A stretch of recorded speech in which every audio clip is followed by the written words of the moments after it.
tubifurije gukomeza kugira ibihe byiza bakunzi ba Gasongero TV. Tukomeza no kubabwira ngo mukomeze mwikorere subscribe maze ukomeze ugende wibonera ibiganiro n'amakuru atandukanye tukugezaho. Bya biganiro bigufasha mu buzima bwawe bwa buri munsi, bigufasha kumenya uko wabaho muri iyi si, bigufasha kumenya uko ubuzima bwawe bwagenda neza, haba mu buryo bwose butandukanye bw'umubiri no mu buryo bw'indani cyangwa se mu buryo bw'umwuka, cyangwa se biterwa nuko ushaka kubivugamo. Gusa Agasongero TV turahari kugira ngo mu buzima bwawe bwa buri munsi ukomeze ugire icyunguka umunsi ku wundi. Ubwo hari ku cyumweru ku itariki 22 z'ukwezi kwa 9, witwa Twizere Papi Claver, akaba ari umuhanzi umenyerewe cyane hano mu Rwanda mu ndirimbo zo kuramya no guhimbaza Imana. Yagiye amenyekana mu ndirimbo zitandukanye nko mu ndirimbo zo mu gitabo. Uyu muhanzi rero yagaragaye imbere y'imbaga y'abakristu yari iteraniye muri ADPR Nyarugenge, aho yari agiye kwerekana umukobwa bagiye kuzarushingana. Akaba ari umukobwa witwa Ingabire Dorcas ukomoka i Musanze. Papi Claver rero ni umuhanzi ubundi busanzwe ubona utuje, ubona adakunze kuvuga, ariko iyo umwegereye ubona afite ibitekerezo byinshi, ubona afite inama nyinshi aguha iyo muganiriye. Ariko ubundi mu buzima busanzwe ni wa muntu ubona nyine utavuga, ugenda utuje, utapfa kubona nyine hari ukuntu ashyushyamo ukuntu, ariko nyine nakubwiye ngo iyo umwegereye mukaganira aba wumva rwose afite ibintu byinshi muri we. Ni n'umuhanzi ubona akora ibintu by'akenshi atuje. Indirimbo ze akenshi iyo ari kuririmba ubona ari indirimbo mvamutima. Uyu muhanzi akanamenyerewe cyane cyane mu ndirimbo zo mu gitabo, aho yagiye azisubiramo akazongeramo ibindi birungo bitandukanye.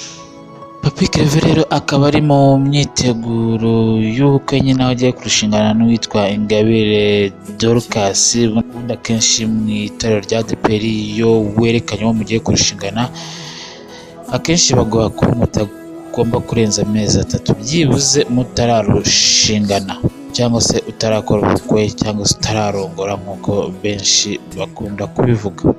Naho Ingabire Dorcas umurebye ubona ari umukobwa uri mu myaka 24. Papi Claver rero nta bintu byinshi yakunze kuvugwaho, umuntu ubona uhora nyine afite ubuhamya butavugwaho ibintu byinshi, akavuga ati ubuhamya bwiza ku buryo abantu nyine usanga akenshi babavuga ibintu bitandukanye b'abahanzi. Rimwe na rimwe nyine babakimanga bavuga turiya muntu yitwara gutya hanze, ibi n'ibi murabizi mujya mubyumva. Ariko Papi Claver nta bintu wapfa kumwumvaho runaka bijyanye n'ubuhamya buri. Icyo ni ikintu cyo kwishimira. Gusa bumwe mu buhamya busanzwe bwa Papi Claver ni uko yabuze umubyeyi we muri Jenoside yakorewe Abatutsi mu mwaka w'1994. Gusa Imana iza kugira neza, we na nyina n'abandi bavandimwe be bararokoka Jenoside yakorewe Abatutsi. Gusa babayeho mu buzima bugoye burimo inzara, burimo kubwirirwa, burimo kuburara. Uyu muhanzi Papi Claver akaba yarabayeho yibaza niba bishoboka ko yazabaho neza, cyangwa se yibaza nimba icyumweru gitangiye ko cyazarangira. Gusa avuga ko ubu byarangiye, akaba ashima Imana, ahumuriza n'abandi bashobora kuba bari mu buzima nk'ubwo barimo icyo gihe. Mu buzima barimo icyo gihe burimo kutagira aho kuba, kutagira imyambaro, ubuzima bwo gusaba bagira neza. Avuga ko ibi rero byarangiye, byabaye amateka. Ibi ni nabyo byamuteye kwandika indirimbo yise Mwana w'u Rwanda. Birumvikana rero Imana yari igenda igira neza, burya nigeze gutya ikaguha umufasha ugukwiriye. Aba ari ikintu cyiza Imana ikoze, aba ari n'igitangaza kugira gutya ukabona umufasha ugukwiriye, ukabona umufasha uvuye ku Uwiteka, ukabona umuntu uzavamo umugore mwiza, urugo rwawe rukazaba intangarugero. Umuntu yavuga ko ari ikintu cyiza Imana ibigukoreye. Ni kimwe rero mu bintu bikomeye Imana igiye gukorera Papi Claver, kuko ubu nyine yamaze kugaragaza uwo bagiye kurushingana. Ubundi usanzwe Papi Claver umuntu ubona wagira igikundiro, ndetse unamurebye ushobora kwibaza uti ese ni uwuhe mukobwa wazabana nawe. ariko ubu ngubu rwose umukobwa ugiye kubana nawe yamaze kugaragara. Umukobwa witwa Ingabire Dorcas w'i Musanze ariko usengera muri ADPR Nyarugenge. Papi Claver yavukiye Rusizi ku itariki 18 Nzeri mu mwaka w'1992. Gusa urukundo rwe n'uyu mukobwa ntabwo rwagiye ahagaragara cyane ngo abantu babimenye nk'uko bamwe tujya tubibona yuko ashaka kuba ari mu rukundo n'umukobwa ugasanga ahantu hose birahari, hose ku mbuga nkoranyambaga. Papi Claver we yabigize ubwiru, ariko ibi ngibi nyine biramenyerewe cyane ku barokore cyangwa se ku itorero rya ADPR. Akenshi bababwira yuko bagomba kwitonda mu gukundana kwabo kugira ngo bazakora ubukwe nta cyasha bariho. Umukobwa Ingabire nawe araririmba, nawe ni umuramyi. Uyu mukobwa akaba yararirimbye muri korali Gosheni yo muri ADPR i Musanze. Gusa Ingabire nyine yaje kwimukira i Kigali, aho agomba kuba umuririmbyi wa korali Hoziyana yo muri ADPR Nyarugenge. Korali Hoziyana murayizi nyine ni imwe mu makorali akomeye yabayeho mu makorali ya mbere mu itorero rya ADPR. Papi Claver rero reka tugire tuti urugo rwe ruzabe intangarugero. Komeza ukore subscribe kugira ngo dukomeze twibanire umunsi ku munsi. Agasongero TV.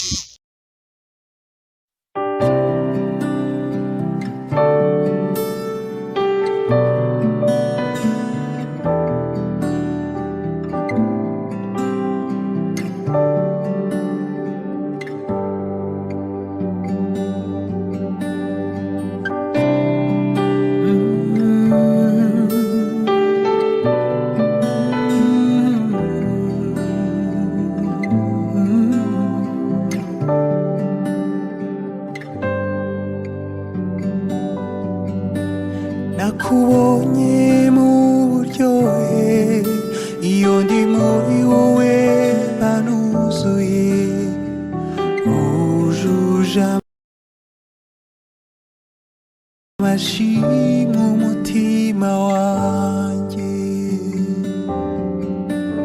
uzandindira ubugingo, ungotesha imbabazi zawe, zature ku musozi wawe wera.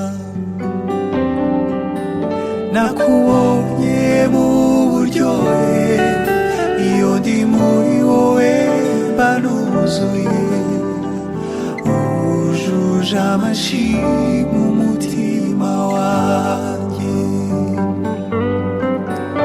uzandindira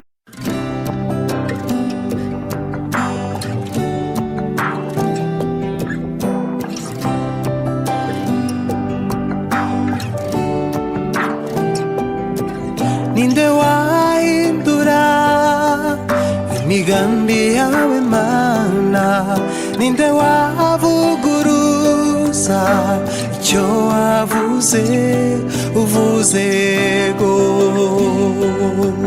ntawavuga oya, uvuze oya ntawavuga ego. Ninde wahindura imigambi yawe Mana, ninde wavuguruza icyo wavuze, uvuze go ntawavuga